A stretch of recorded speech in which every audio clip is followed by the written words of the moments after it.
الله وبركاته.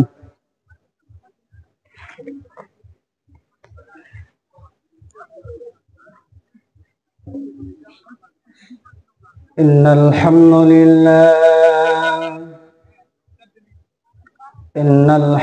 لله نحمده ونستعينه ونستغفره ونؤمن به ونتوكل عليه ونعوذ بالله من شرور أنفسنا ومن سيئات أعمالنا من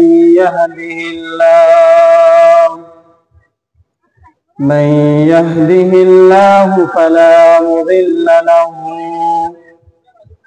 ومن يضلل الله فلا هادي له ونشهد أن لا إله إلا الله وحده لا شريك له وأشهد أن محمدا عبده ورسوله أما بعد فقد قال الله تبارك وتعالى في كلامه المجيد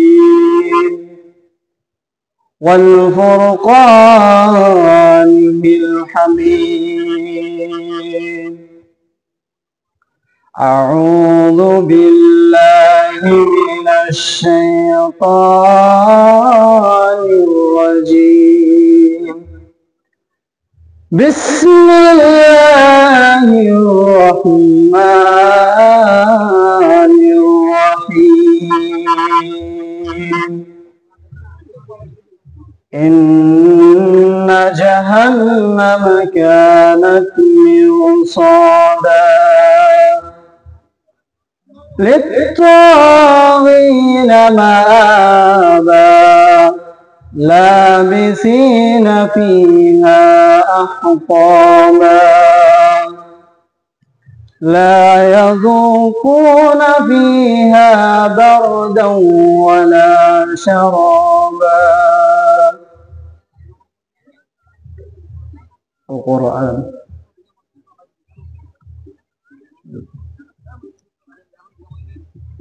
মরণ পাখি আসবে যেদিন করবে ডাক ডাকি থেমে যাবে জীবন তোমার বন্ধ হবে আখি। মরণ পাখি আসবে যেদিন করবে ডাক ডাকি থেমে যাবে জীবন তোমার বন্ধ হবে আখি। থেমে যাবে জীবন তোমার বন্ধ হবে আখি। মরণ পাখি আসবে যেদিন করবে ডাক ডাকি থেমে যাবে জীবন তোমার বন্ধ হবে আখি।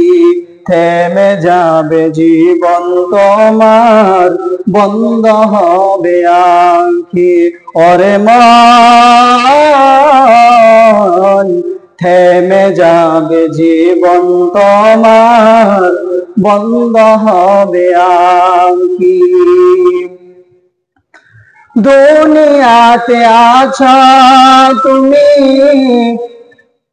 টাকা পয়সা নিয়ে মরার পরে করবে দাফন সাদা কাফন দিয়ে।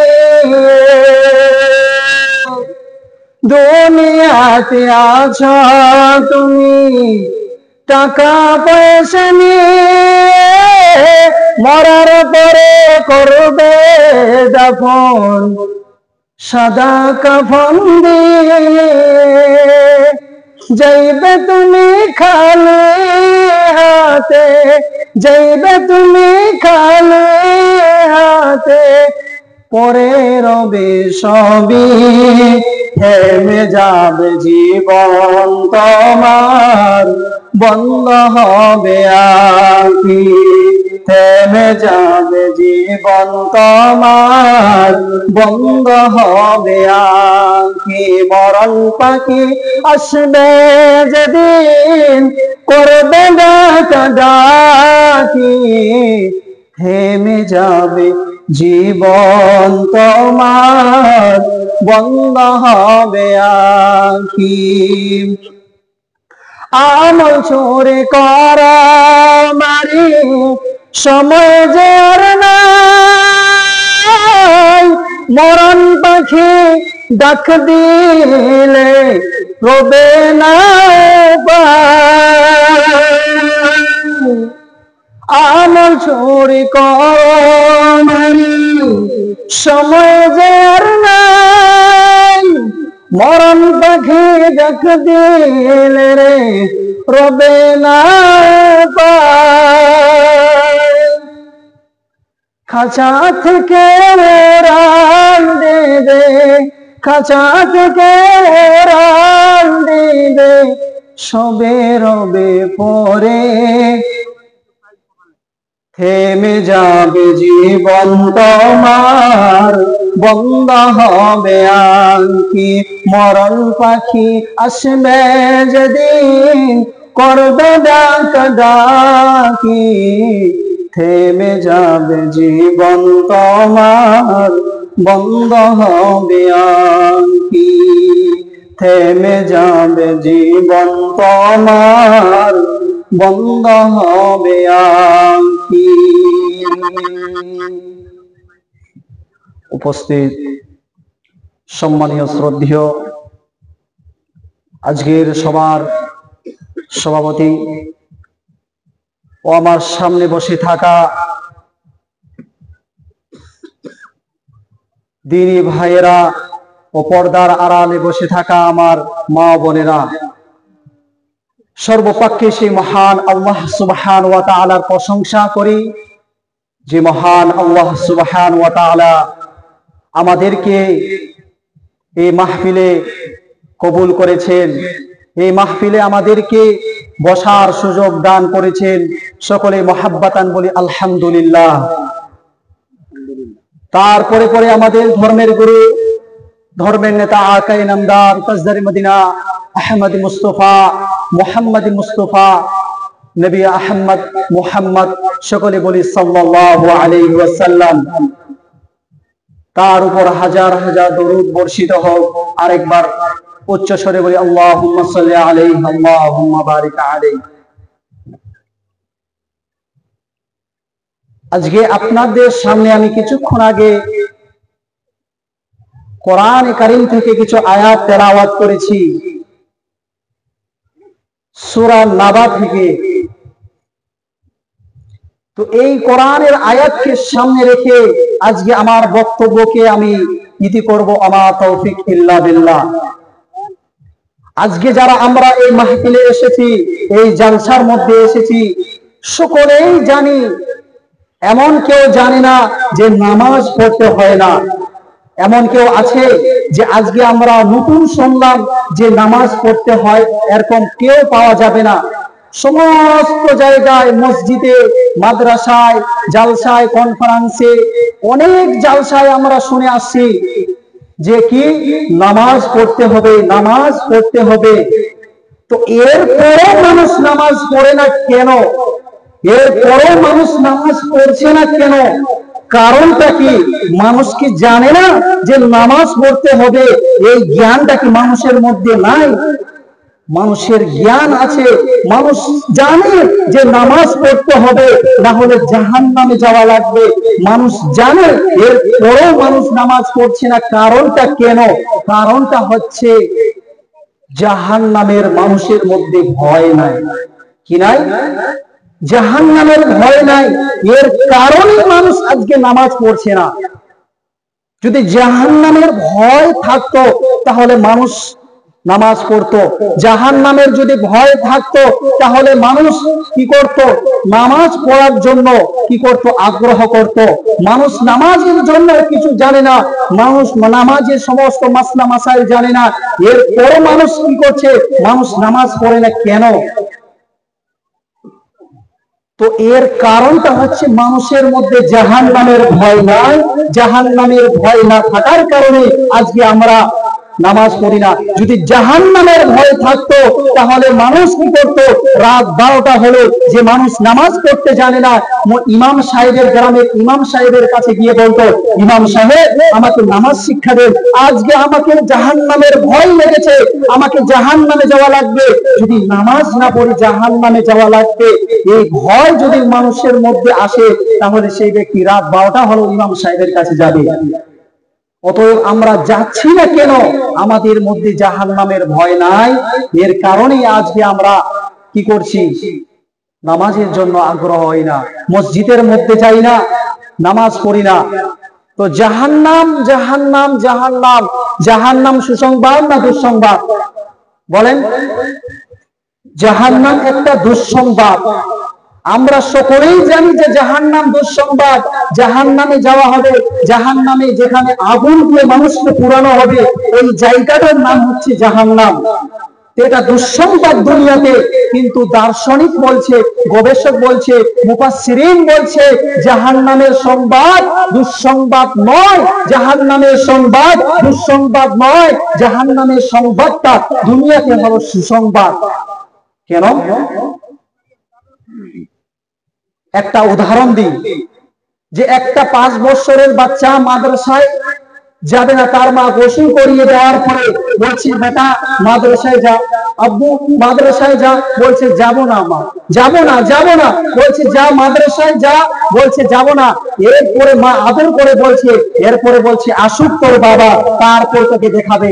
ওই ছেলেটা তার বাপের ভয়ে মাদ্রাসায় গেল। তো বলেন তো তার বাপের কথাটা এটা ভালো কথা না খারাপ কথা? খারাপ কথা। কারণ তার বাপ যদি আসে ওই ছেলেটাকে মাদ্রাসায় না যাওয়ার কারণ তাকে পিটাবে, পিটিয়ে তাকে মাদ্রাসায় পাঠাবে। তো দার্শনিক বলছে এই মাঠটা যে দিল, এর বাপ যে বাপের ভয়ে যে মাদ্রাসায় গেল, একদিন এই ছেলেটা মুফাসসির হবে, এই ছেলেটা একদিন হাফিজ হবে, কারি হবে, মাওলানা হবে। এর বাপের ভয়ে সে একদিন কি করলো? মাদ্রাসায় গিয়ে আলেম হবে। তো মুফাসসিরিন বলছে জাহান্নামের সংবাদ দুঃসংবাদ নয়, জাহান্নামের সংবাদটা হলো সুসংবাদ। কেমন? জাহান্নামের সংবাদ দুনিয়ায় দিয়েছে, তার কারণে আজকে আমি আর আপনি কি করছি? ফজরের নামাজে হাত কাঁপতে কাঁপতে ঠান্ডার দিনে নামাজ পড়ার ইচ্ছা করে না, এরপরেও আমরা উজু করে ঠান্ডা পানি দিয়ে ফজরের নামাজে আমরা দাঁড় হচ্ছি। হয় কি হয় না? কারণটা কেন? জাহান্নামের ভয়ে। জাহান্নামে যাব না, জাহান্নামের আগুন সহ্য করতে পারবো না, এর কারণেই আমরা কি করছি? এই মসজিদের মধ্যে কাঁপতে কাঁপতে কাঁপতে কাঁপতে আমরা উজু করে নামাজ পড়তে যাচ্ছি। কারণটা কেন? কারণ হলো জাহান্নামের ভয়ে। তো জাহান্নামের ভয় এই সংবাদটা যদি দুনিয়াতে না দিত, আমরা নামাজ পড়তাম না। একটাও নামাজে মসজিদে আপনি দেখতে পেতেন না। জাহান্নামের ভয়, জাহান্নামের সংবাদটা আল্লাহ দুনিয়াতে দিয়েছেন, এর কারণে আজকে আপনি আমি এই মাহফিলে বসে আছি, না হলে থাকতাম না। তো জাহান্নামের এই যে সংবাদটা হলো দুনিয়ার বুকে মুমিনের জন্য সুসংবাদ, পরকালে যারা নামাজ পড়বে না তাদের জন্য দুঃসংবাদ। তো আসেন, আল্লাহর নবীকে একদিন আল্লাহ নবী ঘুমিয়ে আছেন, আর আল্লাহ নবী ঘুমিয়ে আছেন, আল্লাহ নবী দেখলেন যে 2 জন ফেরেশতা আল্লাহ নবীকে কি করলেন? বাহু ধরে নিয়ে যাচ্ছেন। আসেন এবার আমার বায়ানে চলে যাই। নবীজি বলছেন, আমি স্বপ্নে দেখলাম 2 জন ফেরেশতা, আমার স্বপ্নের মধ্যে আমি দেখলাম 2 জন ফেরেশতা আসলো। আসার পরে আমাকে 2 বাহু ধরে 2 হাত ধরে 2 জন ফেরেশতা আমাকে নিয়ে যেতে লাগলেন। নবীজি বলছেন 2 জন ফেরেশতা আমাকে নিয়ে যেতে লাগলেন এবং বললেন, ওই 2 জন ফেরেশতা বলছেন, ইয়া রাসূলুল্লাহ, আপনাকে ওই পাহাড়ের উচ্চতায় উঠতে হবে, ওই যে দেখছেন পাহাড়, ওই পাহাড়ে আপনাকে উঠতে হবে। নবীজি বলছেন ওই পাহাড়ে আমি চড়তে পারবো না। ফেরেশতাগণ বলছেন নবীজি আপনি চিন্তা করবেন না, আমরা আপনাকে ওই পাহাড়ের উচ্চতায় উঠাবো, আমরা আপনাকে সহযোগিতা করব ওই পাহাড়ে ওঠার জন্য। নবীজিকে ওই দুইজন ফেরেশতা পাহাড়ের উপরে চড়ালেন। চড়ার পরে আল্লাহর নবী যখন একটা জায়গায় গিয়ে পড়লেন, পাহাড়ের উপরে ওঠার পরে আল্লাহর নবী সমতল জায়গায় যাচ্ছেন। যেতে যেতে নবীজি একটা জায়গায় যাচ্ছেন, যেতে যেতে যেতে যেতে নবীজি বিকট আওয়াজে চিৎকার শুনতে পেলেন। আল্লাহর নবী যেতে যেতে চিৎকার বিকট আওয়াজে কিছু মানুষ কান্নাকাটি করছে, কিছু মানুষ কান্নাকাটি করছে, বিকট আওয়াজে কান্নাকাটি করছে। নবীজি দেখতে পেলেন একজন লোক, এমন কিছু লোককে আল্লাহ রাব্বুল আলামিন কি করেছেন, উল্টো করে লটকিয়ে দিয়েছেন, যাদের পা দুটো আছে আসমানের উপরে আর মাথা মণ্ডলটা আছে মাটির দিকে, তাদেরকে ঝুলিয়ে রাখা হয়েছে। আমি জিজ্ঞাসা করলাম জিবরাইল, মান হাওলা ইল্লা জিবরাইল, এরা কারা, এরা কারা, এরা দুনিয়ায় কি পাপ করেছে যার কারণে আজকে এই মধ্যে এই আযাবের মধ্যে যাদের পা গুলো উপরের দিকে ঝুলানো হয়েছে আর যাদের মুখমণ্ডল গুলো নিচের দিকে আছে, তাদের মুখ থেকে রক্ত ঝরঝর করে পড়ছে। এই দৃশ্যটা দেখতে নবীজি বললেন, ও জিবরাইল, এরা কেন, এদেরকে এমন করে শাস্তি দেওয়া হচ্ছে কেন জিবরাইল? বড় বড় আল্লাহর নবীকে জিবরাইল বললেন আর দুইজন ফেরেশতা বললেন, ইয়া রাসূলুল্লাহ, ইয়া হাবিবাল্লাহ, আপনি আরো আগে চলুন, আপনাকে কিছু দেখার জন্য আরো আছে। এর জবাব আমরা কিছুক্ষণ পরে আপনাকে দিচ্ছি। নবীজিকে আরো আগে নিয়ে যাওয়া হলো। নবীজি চলতে চলতে এমন একটা দৃশ্য দেখতে পেলেন বন্ধুরে, এমন একটা দৃশ্য দেখতে পেলেন যেখানে আল্লাহর নবী কিছু মানুষকে দেখলেন একটা গর্তের মতো, একটা পুকুরের মতো, একটা নদীর মতো, একটা সাগরের মতো। যেই সাগরে, যেই নদীতে আর কিছু মানুষকে ডুবিয়ে রাখা হয়েছে। এমন একটা নদী যেটা দুধের নদী নয়, এমন একটা নদী যেটা মদের নদী নয়, এমন একটা নদী যেটা পানির নদী নয়, এমন একটা নদী যেটা শরাবের নদী নয়, এমন একটা নদীতে ওই মানুষগুলোকে ডুবানো হচ্ছে যেটা হলো মানুষের রক্ত দিয়ে ওই নদীটা আছে। ওই নদীর মধ্যে মানুষগুলোকে চুবানো হচ্ছে। ওই মানুষগুলো বুঝ বুঝ বুঝ বুঝ করে ওই নদীর মধ্যে ডুব খাচ্ছে আর তারা চিৎকার করে বলছে, বাঁচাও বাঁচাও বাঁচাও। আমি বললাম জিবরাইল, মান হাওলাহু, এরা কি পাপ করেছে? এদের এই পুকুরের মধ্যে, এই সাগরের মধ্যে, এই পচা রক্তের মধ্যে এদের আযাব দেওয়া হচ্ছে কেন? আমাকে বলো জিবরাইল, এদেরকে আযাব দেওয়া হচ্ছে কেন?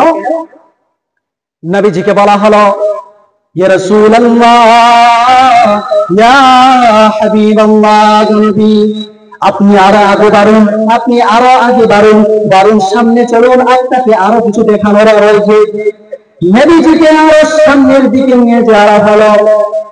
নবীজি সামনে যখন যেতে লাগলেন এমন একটা দৃশ্য দেখতে পেলেন। একটা গর্ত রয়েছে, যেমন ধরেন তান্দুরি রুটির গর্ত।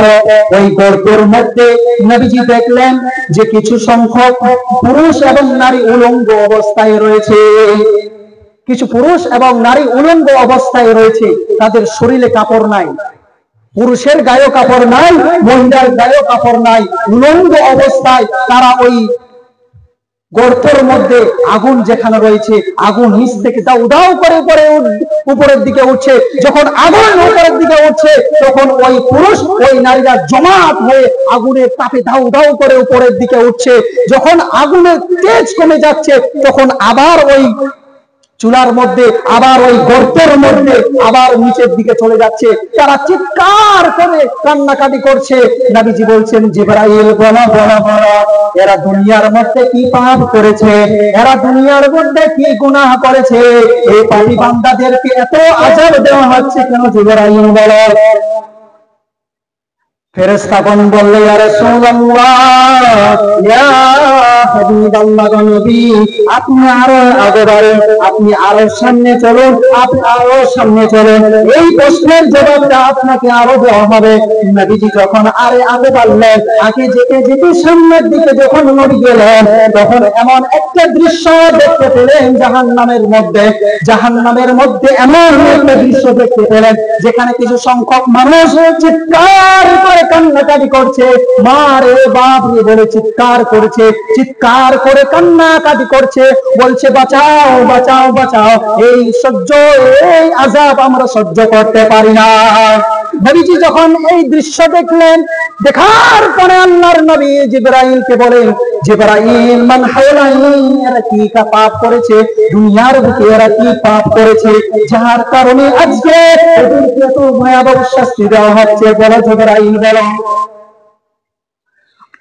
আল্লাহর নবীকে এবার প্রশ্নের জবাব দেওয়া হচ্ছে, ইয়া রাসূলুল্লাহ, ইয়া হাবিবাল্লাহ, জনাব শুনুন, আপনি যে ওই সর্বপ্রথম যে দেখলেন কিছু সংখ্যক মানুষকে উল্টা করে ঝুলিয়ে দেওয়া হয়েছে, তাদের পা দুটো উপর দিকে রয়েছে, তাদের মাথাটা নিচের দিকে রয়েছে, তাদের পা উল্টো করার কারণে তাদের মুখ দিয়ে ছুঁয়ে ছুঁয়ে রক্ত বের হচ্ছে। জনাবে, এরা দুনিয়ার বুকে রমজান মাসের রোজা সিয়াম পেয়েছিল, এরা দুনিয়ার বুকে রমজান মাসের সিয়ামকে ভাগে পেয়েছিল, তাদের শরীর মজবুত ছিল, তাদের শরীর তন্দুরুস্ত ছিল, তারা রোজা রাখার সবল রেখে এরপরেও তারা দিনের বেলায় রোজা রাখা, দিনের বেলায় আহার করত।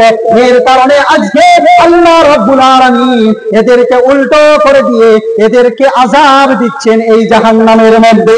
আলহামদুলিল্লাহ, এই কারণে এদেরকে আজকে আযাব দেওয়া হচ্ছে যে এরা রমজান মাস পেয়েছে, এরপরে রোজা রাখেনি, রমজান মাস পেয়েছে, রোজা রাখার সামর্থ্য রাখতো, এই পুরুষগুলো এই নারীগুলো রোজা রাখার সামর্থ্য রাখতো, এরপরেও তারা কি করেনি, এরপরেও তারা রমজান মাসের দিনের বেলায় আহার করেছিল।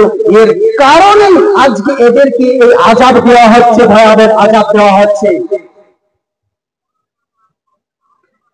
আল্লাহর নবী বলেন, জিবরাইল, ওই যে আমি দৃশ্যটা দেখলাম, জাহান্নামের মধ্যে একটা পুকুর রয়েছে, যেটা রক্তপুঁজের একটা নদী, যেখানে মানুষগুলো ডুব ডুব করে পানি খাচ্ছিল, যেখানে মানুষগুলো পানি খাচ্ছিল। এদের কি আযাব দেওয়া হচ্ছে, এদের কি কারণে আযাব দেওয়া হচ্ছে?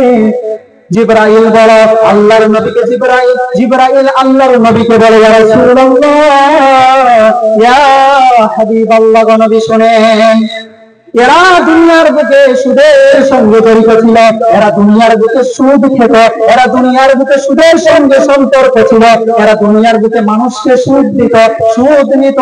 এর কারণে আল্লাহ রাব্বুল আলামিন, আজকে আল্লাহ রাব্বুল আলামিন জাহান্নামের মধ্যে এদেরকে এই শাস্তি দিচ্ছে যে একটা পুকুরের মধ্যে পচা রক্ত, ওই রক্তের মধ্যে আল্লাহ রাব্বুল আলামিন এদেরকে ডুবিয়ে ডুবিয়ে ডুবিয়ে ডুবিয়ে আল্লাহ রাব্বুল আলামিন কিয়ামত অবধি এদেরকে এই শাস্তি দিবেন। বলেন নাউযুবিল্লাহ। এর কারণে সুদের সঙ্গে লেনদেন করার কারণে আল্লাহ রাব্বুল আলামিন এদেরকে এই জাহান্নামের মধ্যে এই পচা রক্তের সমুদ্রে তাদেরকে হাবুডুবু খাওয়াচ্ছে।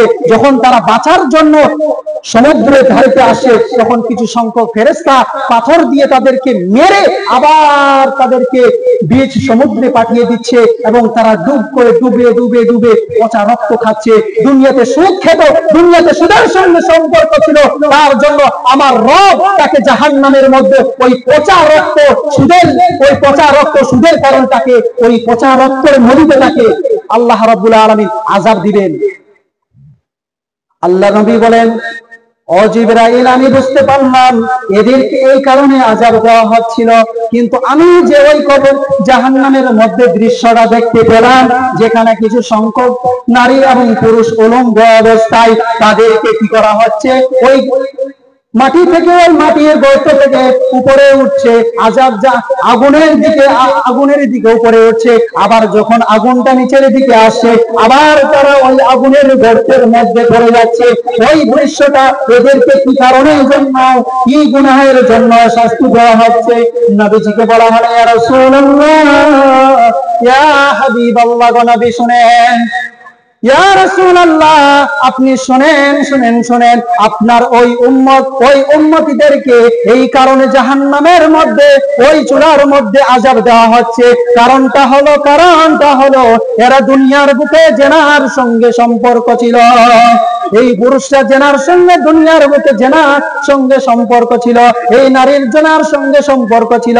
এর স্বামী থাকার কারণে পর পুরুষের সঙ্গে পরকিয়া করত। এই যুবক বিয়ে হয়ে গিয়েছে, তার স্ত্রী থাকার পরও তা অন্য নারীর সঙ্গে জেনার সম্পর্ক থাকার কারণে আমার আল্লাহ রাব্বুল আলামিন এদেরকে আজকে জাহান্নামের আগুনের মধ্যে এদেরকে শাস্তি দিচ্ছেন। জেনাকারী নারী পুরুষ সাবধান সাবধান সাবধান, আপনাদেরকে আল্লাহ রাব্বুল আলামিন ওই জাহান্নামের আগুনের মধ্যে পোড়াবেন। ওই জাহান্নামের আগুন এত কঠিন এত কঠিন বন্ধুরে আমার, ওই জাহান্নামের আগুন এত কঠিন এত ভয়াবহ, দুনিয়ার আগুনের থেকে 70,000 গুণ ওই আগুনের বেশি তাপ আল্লাহ রাব্বুল আলামিন ওই বান্দা নাফরমান বান্দা এবং বান্দীদেরকে আল্লাহ রাব্বুল আলামিন ওই জাহান্নামের আগুনের মধ্যে আল্লাহ রাব্বুল আলামিন আযাব দিবেন।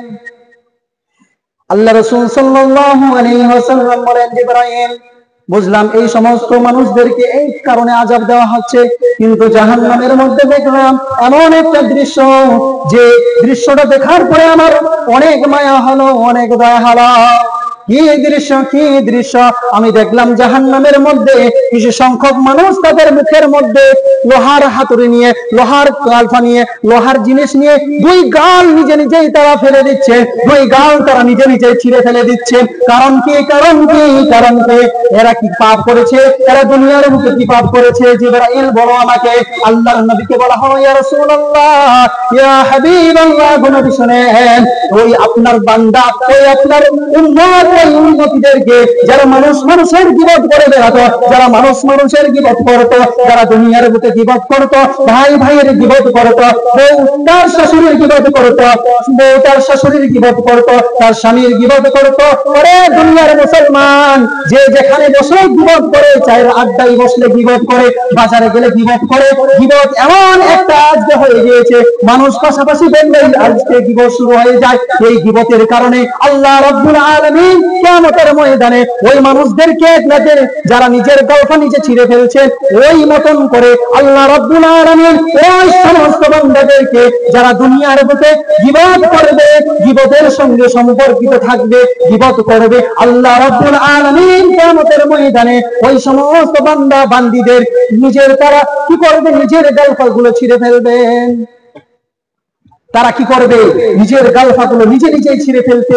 এমন ভয়াবহ দৃশ্য দেখে আল্লাহ নবী বলছেন, ও আমার সাহাবারা শোনো, তোমরা এই সমস্ত পাপ থেকে দূরে থাকবে, এই সমস্ত পাপ থেকে তোমরা দূরে থাকবে, তোমরা রোখে রাখবে।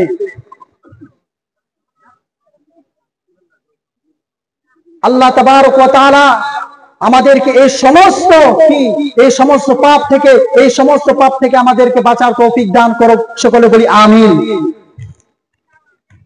আল্লাহ তাবারক ওয়া তাআলা বলেন, ইয়া আইয়ুহাল্লাযীনা আমানু কু আনফুসাকুম ওয়া আহলিকুম নারা।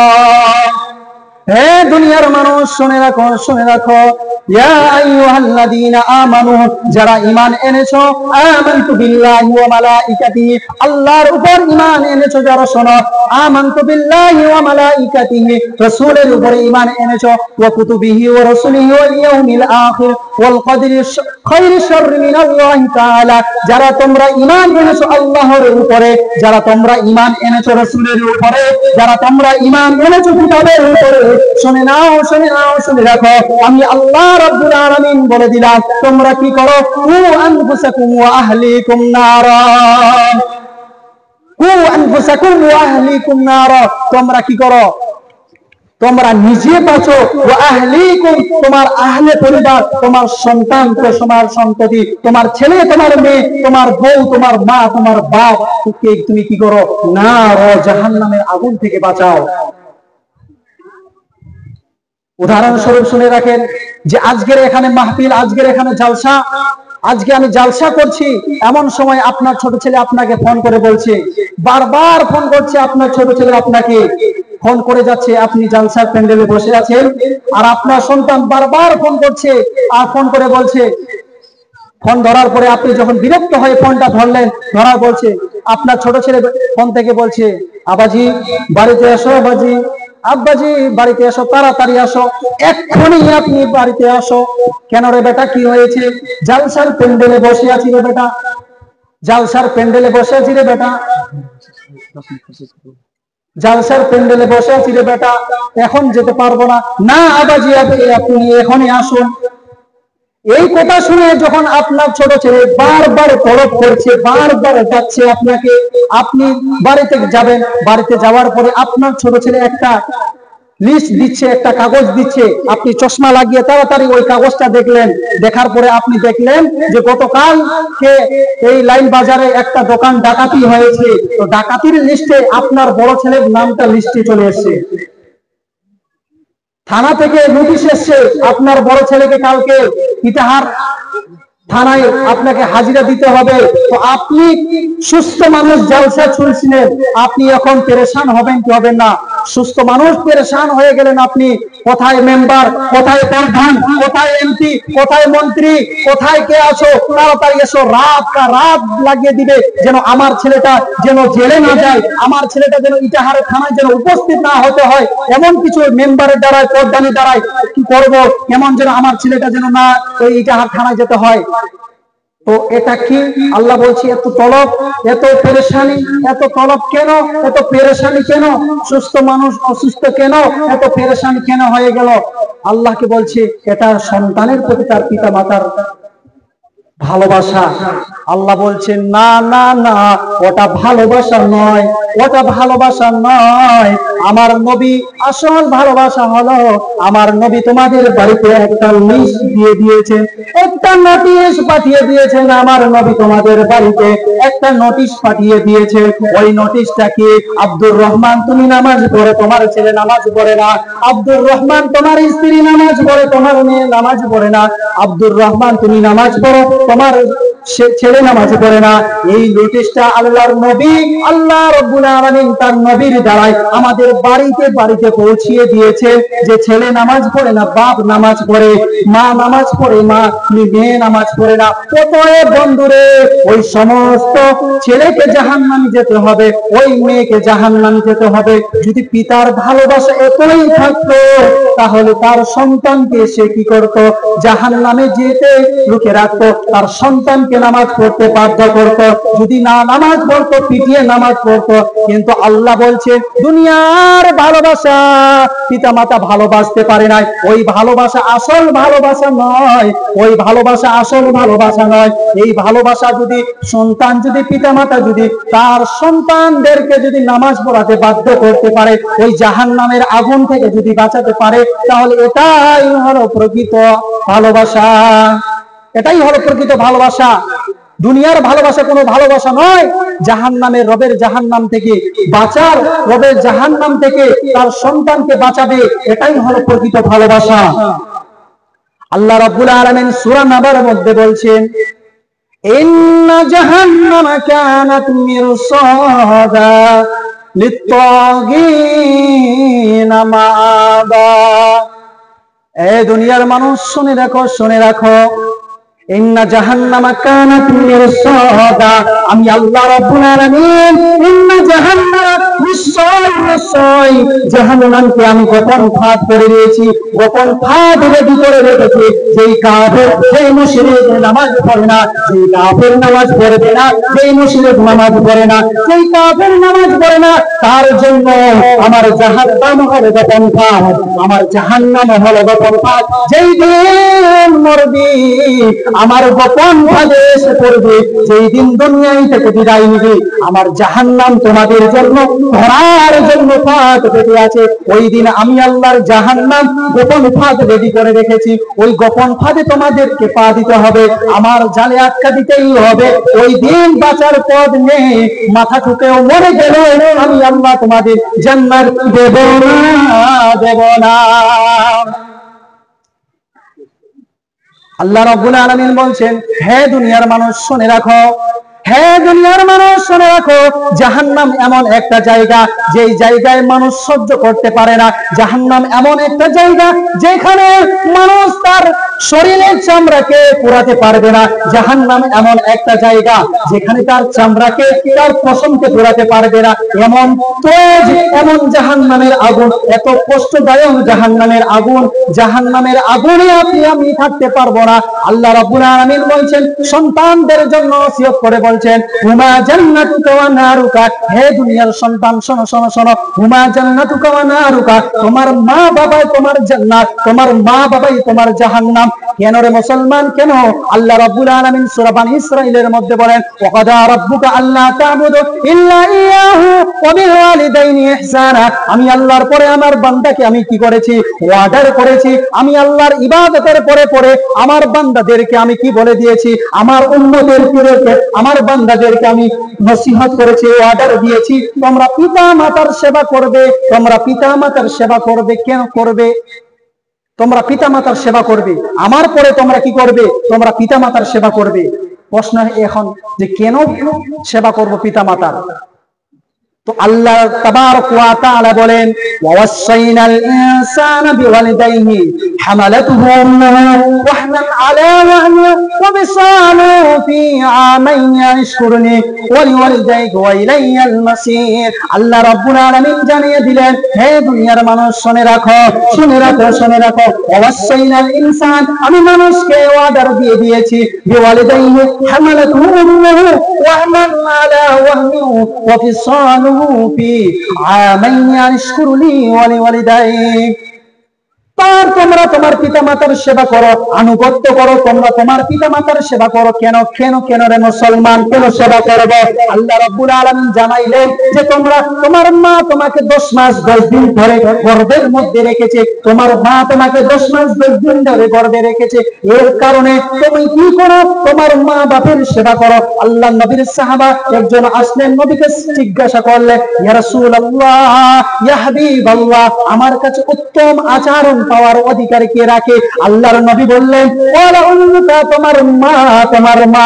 আল্লাহর নবীকে যখন বলা হলো ওয়ালা উম্মুকা, তোমার মা, তোমার মা, আবার সাহাবা জিজ্ঞাসা করে, ইয়া রাসূলুল্লাহ, এরপরে কার স্থান? আল্লাহর নবী বলেন, ওয়ালা উম্মুকা, তোমার মা। আল্লাহর নবী আবার বলেন, আর সাহাবা জিজ্ঞাসা করেন, এরপরে কার স্থান? নবীজি বলেন, ওয়ালা উম্মুকা, তোমার মা।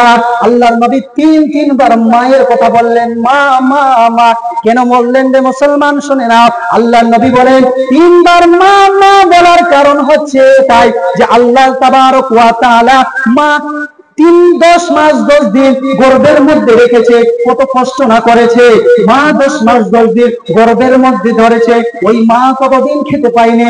ও যুবক শোনো, তোমার মা যেই দিন তোমাকে গর্ভের মধ্যে রেখেছিল, তুমি যে তোমার মা যখন খেতে বসেছিল, তোমার মা খেতে বসেছে, ওই সময় তুমি তোমার মায়ের পেটে লাথি মারতে শুরু করেছো। তোমার মায়ের পেটে লাথি মারতে শুরু করেছ। ওই সময় তোমার মা খাওয়া বাদ দিয়ে, তোমার মা পেটের যন্ত্রণায় চিৎকার করছে, বাবরে মারে করে। আবার আল্লাহর নবী বলছে, এরপরে দ্বিতীয় মর্যাদা দেওয়া হলো কেন? আল্লাহর নবী বলেন, এর দ্বিতীয় মর্যাদা দেওয়া হলো যে এই কারণে মা 10 মাস 10 দিন ধরে পেটের মধ্যে রাখার পরে ডেলিভারির যন্ত্রণা যে সহ্য করে, একজন পুরুষ ডেলিভারির যন্ত্রণা সহ্য করে না, একজন পুরুষ ডেলিভারির যন্ত্রণা সহ্য করে না, একজন মা ডেলিভারির যন্ত্রণা সহ্য করে। এর কারণে আমি নবী মায়ের মর্যাদা বাড়িয়ে দিলাম। আমি নবী মায়ের মর্যাদা বাড়িয়ে দিলাম যে মা 10 মাস 10 দিন ধরে গর্ভের মধ্যে রেখেছে, বাপ রাখিনি, মা ডেলিভারির যন্ত্রণা সহ্য করেছে, বাপ রাখিনি, বাপ সহ্য গ্রহণ করেনি। মা 10 মাস 10 দিন থেকে গর্ভ রাখার পরে ডেলিভারি যন্ত্রণা সহ্য করার পরে 2 বছর 2.5 বছর দুধ পান করিয়েছে। এর কারণে আমি নবী মায়ের মর্যাদা 3 গুণ বাড়িয়ে দিলাম। পিতা এমন একটা, পিতার মর্যাদা কি নাই? পিতার মর্যাদা রয়েছে, কিন্তু মা মর্যাদা পাওয়ার বেশি অধিকার রাখে। কারণ মা 10 মাস 10 দিন রক্তকে পানি করে, তার শরীর যৌবনকে নিঃস্ব করে একজন সন্তানকে জন্ম দেয়। এর কারণে আল্লাহর নবী মায়ের মর্যাদা বাড়িয়ে দিয়েছেন। ওই মাকে আজকে আমরা